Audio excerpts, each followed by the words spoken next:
श्रीमद्भागवत गीता के 8वें अध्याय का महात्म्य। भगवान शिव कहते हैं, हे देवी,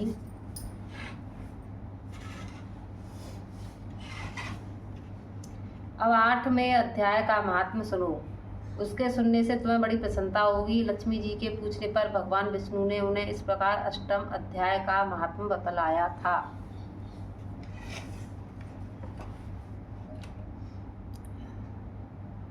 दक्षिण के आमर्दकपुर नामक एक प्रसिद्ध नगर है। वहाँ भाव शर्मा नामक एक ब्राह्मण रहता था, जिसने वेश्या को पत्नी बनाकर रखा था। वह मांस खाता, मदिरा पीता, श्रेष्ठ पुरुषों का धन चुराता, पराई स्त्री से व्यभिचार करता और शिकार खेलने में दिलचस्पी रखता था। वह बड़े भयानक स्वभाव का था और मन में बड़े बड़े हौसले रखता था। एक दिन मदिरा पीने वालों का समाज जुटा था। उसमें भाव शर्मा ने भरपेट ताड़ी पी, खूब गले तक उसे चढ़ाया था।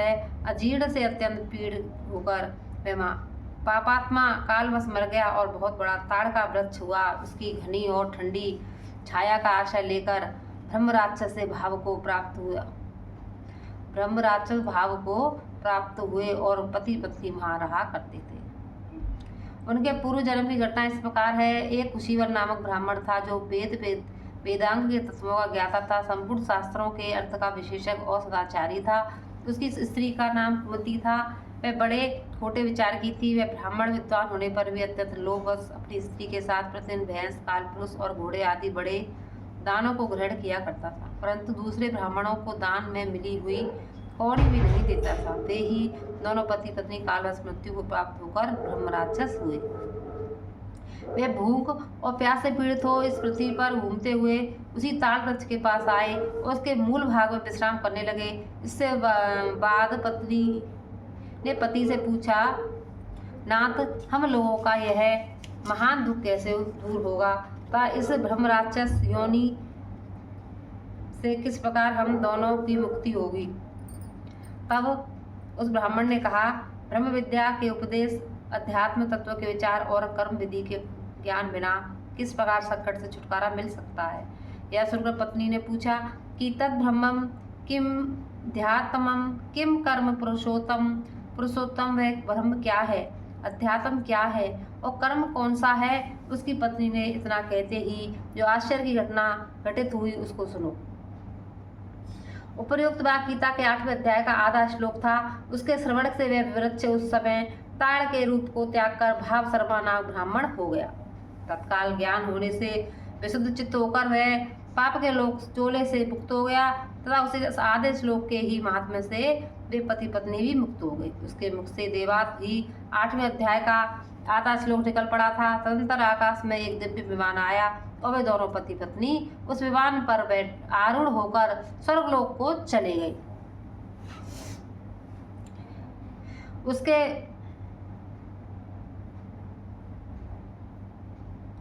उसके बाद वहाँ का वह सारा वृत्तांत अत्यंत आश्चर्यजनक था। उसके बाद उस बुद्धिमान ब्राह्मण भाव शर्मा ने आदर पूर्वक उस आधे श्लोक को लिखा और देवदेव जनार्दन की आराधना करने की इच्छा से वह मुक्तिदायिनी काशीपुरी में चला गया। वहाँ उस उदार बुद्धि वाले ब्राह्मण ने भारी तपस्या आरंभ की। उसी समय क्षीर सागर की कन्या भगवती लक्ष्मी ने हाथ जोड़कर देवताओं के भी देवता जगतपति जनार्दन से पूछा, नाथ, आप सहसा नींद त्याग कर खड़े क्यों हो गए। श्री भगवान बोले, देवी, काशीपुरी में भागीरथी के तट पर बुद्धिमान ब्राह्मण भाव शर्मा मेरे भक्ति रस से परिपूर्ण होकर अत्यंत कठोर तपस्या कर रहा है। वह अपनी इंद्रियों को बस में करके गीता के 8वें अध्याय का आधे श्लोक का जप करता है। मैं उसकी तपस्या से बहुत संतुष्ट हूँ। बहुत देर से उसकी तपस्या के अनुरूप फल का विचार कर रहा था। प्रिय, इस समय वह फल देने में मैं उत्कंठित हूँ। पार्वती ने पूछा, भगवान श्री हरि सदा प्रसन्न होने पर भी जिसके लिए चिंतित हो उठे थे, उस भगवत भक्त भाव शर्मा ने कौन सा फल प्राप्त किया। श्री महादेवी बोली, देवी, जिस श्रेष्ठ भाव शर्मा श्री महादेव जी बोले, देवी, जिस श्रेष्ठ भाव शर्मा प्रसन्न हुए भगवान विष्णु के प्रसाद को पाकर आत्यंतिक सुख को मोक्ष प्राप्त हुआ तथा उसके अन्य वंशज भी जो नरक यातना में पड़े थे उसी के शुद्ध कर्म से भगवत धाम को प्राप्त हुए। पार्वती, यह 8वें अध्याय का महात्म थोड़े ही तुम्हें बताया है, इस पर सदा विचार करते रहना। ओम श्री परमात्मे नमः। अष्टमो अध्याय। अर्जुन उवाच किं तद्ब्रह्मं किं ध्यात्मं किं कर्मं पुरुषोत्तम अधिभूतं च किं प्रोतमधिदेवं किम उच्यते अधियज्ञः कथं कोत्रं देहेऽस्मिन् मधुसूदनं प्रयाण काले च कथं ज्ञयोऽपि नित्यात्मा भवेत्। वेदेषु यज्ञेषु तपसु चैव दानेषु यत् पुण्यफलं प्रतिष्ठितम् अत्यन्तितरव सर्वमिदं विदित्वा योगी परं स्थानमुपेति चादतम्। ओम तत्सदिति श्रीमद्भगवद्गीतासूपनिषदं ब्रह्म विद्यायां योगशास्त्रे श्री कृष्ण अर्जुन संवादे अक्षर ब्रह्म योगो नमाष्टमोऽध्यायः। ओम श्री परमात्मे नमः। 8वां अध्याय। इस प्रकार भगवान के वचनों को न समझकर अर्जुन बोले, हे पुरुषोत्तम, जिसका आपने वर्णन किया है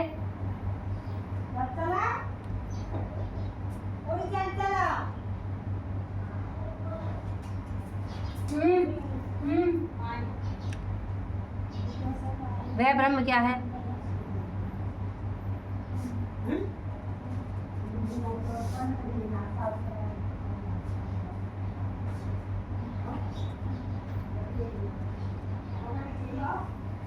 जिसका आपने वर्णन किया है वह ब्रह्म क्या है, अध्यात्म क्या है, कर्म क्या है और अधिभूत नाम से क्या कहा गया है, अधिदेव नाम से क्या कहा जाता है। हे मधुसूदन, यहाँ अधियज्ञ कौन है और वह इस शरीर में कैसे है, और युक्त चित्त वाले पुरुषों द्वारा अंत समय में आप किस प्रकार जानने में आते हो। इस प्रकार अर्जुन के प्रश्न करने पर श्री भगवान बोले, हे अर्जुन, परम अक्षर था जिसका कभी नाश नहीं हो, ऐसे सच्चिदानंद घन परमात्मा है और अपना स्वरूप अर्थात जीवात्मा अध्यात्म नाम से कहा जाता है तथा भूतों के भाव को उत्पन्न करने वाला शास्त्रविद यज्ञ दान और होम आदि के निमित्त जो द्रव्यादियों को त्याग है वह कर्म नाम से कहा गया है। उत्पत्ति विनाश धर्म वाले सब पदार्थ अधिभूत हैं और हृदय में पुरुष आदिदेव और हे देहधारियों में श्रेष्ठ अर्जुन के शरीर में वासुदेव ही विष्णु रूप से अधियज्ञ है और जो पुरुष अंतकाल में मेरे को ही स्मरण करता हुआ शरीर को त्याग कर जाता है वह मेरे साक्षात स्वरूप को प्राप्त होता है। इससे कुछ भी संशय नहीं है। कारण कि हे कुंती पुत्र अर्जुन, यह मनुष्य अंतकाल में जिस भी भाव को स्मरण करता हुआ शरीर को त्यागता है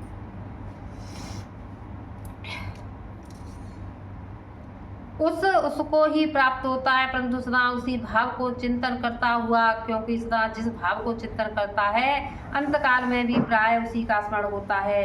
इसलिए हे अर्जुन, तू समय में निरंतर मेरा स्मरण कर और युद्ध भी कर। इस प्रकार मेरे अर्पण किए हुए मन बुद्धि से युक्त हुआ निसंदेह मेरे को ही प्राप्त होगा। निसंदेह हे पार्थ, यह नियम है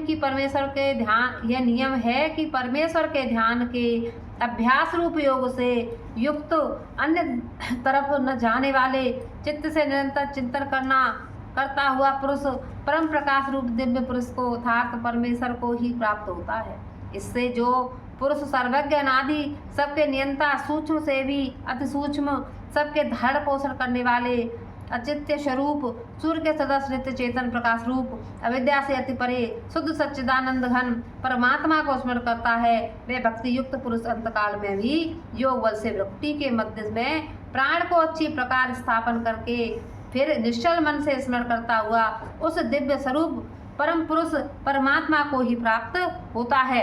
हे अर्जुन, वेद के जानने वाले विद्वान जिस सच्चिदानंद घन रूप परम पद को ओकार नाम से कहते हैं और आसक्ति रहित यत्नशील महात्मा जन जिससे प्रवेश करते हैं तथा जिस परम पद को चाहने वाले ब्रह्मचर्य का आचरण करते हैं उस परम पद को तेरे लिए संक्षेप से कहूँगा। हे अर्जुन, सब इंद्रियों के द्वारों को रोककर अर्थात इंद्रियों को विषयों से हटाकर तब मन को हृदय से स्थिर करके और अपने प्राण को मस्तक में स्थापन करके योग धारण में स्थित हुआ जो पुरुष ओम ऐसे इस एक अक्षर रूप ब्रह्म को उच्चारण करता हुआ और उसके अर्थ स्वरूप मेरे को चिंतन करता हुआ शरीर को त्याग कर जाता है वह पुरुष परम गति को प्राप्त होता है। हे अर्जुन, जो पुरुष मेरे में अनेक चित्त से स्थित हुआ सदा ही निरंतर मेरे को स्मरण करता है उस निरंतर मेरे से युक्त हुए योगी के लिए मैं सुलभ हूँ अर्थात सहज ही प्राप्त हो जाता हूँ। ये परम सिद्धि को प्राप्त हुए महात्मा जन मेरे को प्राप्त होकर दुख के स्थान रूप क्षण भंगुर पुनर्जन्म को नहीं प्राप्त होते, क्योंकि हे अर्जुन ब्रह्मलोक से लेकर सब लोग पुनरावृत्ति स्वभाव वाले यथार्थ जिनको प्राप्त होकर पीछे संसार में आना पड़े ऐसे ही, परंतु हे कुंती पुत्र मेरे को प्राप्त और उसका पुनर्जन्म नहीं होता, क्योंकि मैं कालातीत हूँ और यह सब ब्रह्मादि के लोग काल करके अवधि वाले होने से अनित्य हूँ। हे अर्जुन ब्रह्मा का जो एक दिन है उसको 1000 चौकड़ी युग तक अवधि वाला और रात्रि को भी 1000 चौकड़ी युग तक अवधि वाली जो पुरुष तत्व से जानते हैं अर्थात काल करके अवधि वाला होने से ब्रह्मलोक को भी अनित्य जानते हैं। वे योगी जन काल के तत्व को जानने वाले इसलिए वे यह भी जानते हैं कि संपूर्ण दृश्य मात्र भूतगण ब्रह्मा के दिन के प्रवेश काल में अव्यक्त से अर्थात ब्रह्मा के सूक्ष्म शरीर से उत्पन्न होते हैं और ब्रह्मा की रात्रि के प्रवेश काल में उस अव्यक्त नामक ब्रह्मा के सूक्ष्म शरीर ही लय होते हैं। वह ही यह भूत समुदाय उत्पन्न होकर प्रकृति के वश में हुआ रात्रि के प्रवेश काल में लय होता है और एक दिन प्रवेश काल में फिर उत्पन्न होता है। हे अर्जुन इस बार ब्रह्मा के 100 वर्ष पूर्ण होने से अपने लोक सहित ब्रह्मा भी शांत हो जाता है, परंतु उस अव्यक्त से भी अति से परे दूसरा अर्थात विलक्षण हो जा सनातन अव्यक्त भाव है। वह सच्चिदानंद घन पूर्ण ब्रह्म परमात्मा सब भूतों के नष्ट होने पर भी नहीं नष्ट होता, जो वह अव्यक्त अक्षर ऐसे कहा गया है। वह उस ही अक्षर नामक अव्यक्त भाव को परम गति कहते हैं तथा जिस सनातन अव्यक्त भाव को प्राप्त होकर मनुष्य पीछे नहीं जाते वह मेरा परम धाम है। और हे पार्थ जिस परमात्मा के अंतर्गत सर्वभूत और जिस सच्चिदानंद घन परमात्मा से यह सब जगत परिपूर्ण है वह सनातन अव्यक्त परम पुरुष अनन्य भक्ति से प्राप्त होने योग्य है। और हे अर्जुन जिस काल में शरीर त्याग कर गए हुए योगी जन पीछा न आने वाली गति और पीछा आने वाली गति को भी प्राप्त होते हैं उस काल को अर्थात मार्ग को कहूँगा। उन 2 प्रकार के मार्ग में से जिस मार्ग में ज्योतिर्मय अग्नि अभिमानी देवता है और दिन का अभिमानी देवता है तथा शुक्ल पक्ष का अभिमानी देवता है और उत्तरायण के 6 महीनों का अभिमानी देवता है, उस मार्ग में मरकर गए हुए ब्रह्मवेत्ता अर्थात परमेश्वर की उपासना से परमेश्वर को परोक्ष भाव से जानने वाली योगी जन उपरोक्त देवताओं द्वारा कर्म से ले गए हुए ब्रह्मा को प्राप्त हुए हैं। जिस मार्ग में धूप अभिमानी देवता है और रात्रि अभिमानी देवता है तथा कृष्ण पक्ष का अभिमानी देवता है, दक्षिणायन के 6 महीनों का अभिमानी देवता है, उस मार्ग में मरकर गया हुआ सकाम कर्मयोगी अभिमान उपरोक्त देवताओं द्वारा क्रम से ले गया हुआ चंद्रमा की ज्योति को प्राप्त होकर स्वर्ग में अपने शुभ कर्मों का फल भोगकर पीछा आता है। क्योंकि जगत के ये 2 प्रकार के शुक्ल और कृष्ण अर्थात देवयान और पितृयान मार्ग सनातन माने गए हैं। इनमें एक के द्वारा गया हुआ पीछा न आने वाली परम गति को प्राप्त होता है और दूसरे द्वारा गया हुआ पीछा आता है अर्थात जन्म मृत्यु को प्राप्त होता है। हे पार्थ इस प्रकार इन दोनों मार्गों को तत्व से जानता हुआ कोई भी योगी मोहित नहीं होता अर्थात फिर वह निष्काम भाव से ही साधन करता है, कामना में नहीं फंसता। इस कारण से हे अर्जुन तू सब काल में समस्त बुद्धि रूप हो योग से युक्त हो अर्थात निरंतर मेरी प्राप्ति के लिए साधन करने वाला हो, क्योंकि योगी पुरुष इस रहस्य को तत्व जानकर वेदों के पढ़ने में तथा यज्ञ तप और दान आदिकों में करने में और पुण्य फल कहा है उस सबको निसंदेह उल्लंघन कर जाता है और सनातन परम पद को प्राप्त होता है। इति श्री भगवद गीता रूपी उपनिषद एवं ब्रह्म विद्या तथा योग शास्त्र विषयक श्री कृष्ण और अर्जुन के संवाद में अक्षर ब्रह्म योग नामक 8वां अध्याय समाप्त हुआ। बोलो श्री कृष्ण भगवान की जय। जय भगवत गीते जय भगवत गीते हरि कमल विहारिणि सुंदर सुपुनीते।